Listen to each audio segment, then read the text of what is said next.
ഷാഫിഈ മദ്ഹബിലെ ഏറ്റവും വലിയ ഗ്രന്ഥമല്ലേ തുഹ്ഫ? ആ തുഹ്ഫയുടെ രചയിതാവാരാ? ഇമാം ഇബ്നു ഹജറുൽ ഹൈതമി തങ്ങളാണ്. ഇനി ദർസിലോതുന്ന മിസ്കാത്തില്ലേ, അതിനൊരു ശറഹുണ്ട്, ഫത്ഹുൽ ഇലാഹ്, ഇമാം ഇബ്നു ഹജറുൽ ഹൈതമി. അതാ ഞാൻ പറഞ്ഞത്, മിസ്റിൽ ജീവിച്ച്, ഹൈതം എന്നുള്ളത് മിസ്റിലെ ഒരു ഗ്രാമത്തിന്റെ പേരാണ്.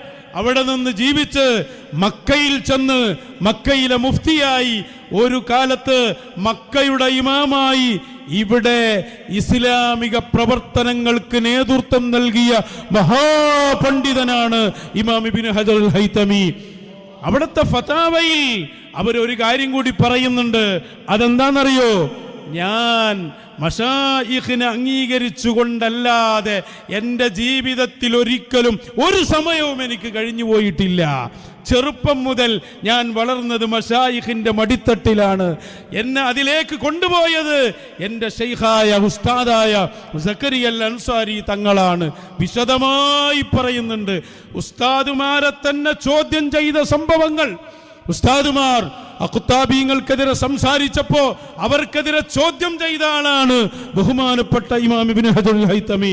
മാത്രമല്ല, ജാമിഉ കറാമാത്തിൽ ഔലിയായിൽ മഹാനായ ഇബ്നു ഹജർ തങ്ങൾ ഖവാലിയിൽ പങ്കെടുത്ത സംഭവം പറഞ്ഞില്ലേ? ശൈഖ് അവറുകൾ കൊണ്ടുവരാൻ പറഞ്ഞു. എല്ലാ വാദ്യോപകരണങ്ങളും പാട്ടു തുടങ്ങി. ഇബ്നു ഹജർ തങ്ങൾ കൈമുട്ടി ആടിപ്പാടി. പേരോടെന്ന കുതന്ത്രത്തിന്റെ ആഫീസ് പൂട്ടിപ്പോകാൻ മാത്രം ഇബ്നു ഹജർ തങ്ങൾ എഴുതി വച്ചിട്ടുണ്ടെങ്കിൽ, ആ ഇബ്നു ഹജർ തങ്ങൾ സുന്നി പറഞ്ഞതിന്റെ പേരിൽ കള്ളത്തരത്തിന്റെ നിഴലിലേക്ക് ഞങ്ങളുടെ ഇമാമിനെ വലിച്ചു കൊണ്ടുപോകാൻ ഞങ്ങളുള്ള കാലത്തോളം അനുവദിക്കുകയില്ല എന്ന് അതിശക്തമായ ഭാഷയിൽ ഞങ്ങൾ പറയുകയാണ്. ആരാ ഇബ്നു ഹജർ എന്നൊക്കെ ഞങ്ങൾ പഠിപ്പിച്ചു തരാം. എത്ര എളുപ്പത്തിലാ പറയുന്നത്. ഇബ്നു ഹജർ തങ്ങൾ അങ്ങനെ ആരോപണങ്ങൾ, ആരാടോ ഇബ്നു ഹജർ തങ്ങൾക്കെതിരെ ആരോപണം പറഞ്ഞ ആള്? ഒരൊറ്റ സുന്നി പണ്ഡിതനെ കൊണ്ടുപോവാ. ഇബ്നു ഹജർ തങ്ങൾക്കെതിരെ ആര് പറയും?